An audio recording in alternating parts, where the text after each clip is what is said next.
روزی 19 ماه август بود که ساعت 21 اومدم برای همین بحث زمین بعد ویدیو کردن همین گازت تاجیکستان دادم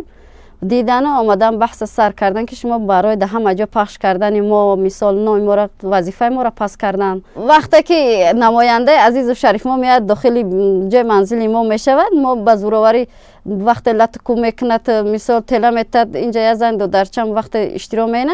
و حامله دار بود حسابی همه ترس و وهم تلا داد و حامله دار بود کودکش غلطیدک بعد یک گذشته همه نماینده هوایا میگه که زمین ما گرفتم با صوت عالی مراجعت منه با دستگاه جنابی عالی مراجعت منه با کجای مراجعت منه ما از کسی نمیترسم داشنامه بیزیب کرده همه ادوکات برای که خیلی نماینده حقوق دولت میدونه که تا درجه که تا دستگاه و صوت عالی را پیسه نمیکنه داشنامه بیزه میکنه تا درجه که چی به این ولتور دستگیری نمیکنن برای چی که یک بار نماینده و صوت عالی نمیروند ای دستگاه جنابی نه که تا چی درجه این ولیتا و کمغلا را نگه نمیکنن. ما میخواهیم که همه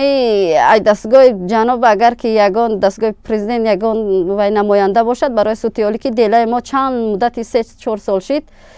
پیشنهاد کرده از رئیس صوت عالی قبول نمود نه که اما یه بار چورابینی نکرد بعد وابسته به سودی حکیمزاده ری کرد حکیمزاده ری یگان نتیجه به ما نداد.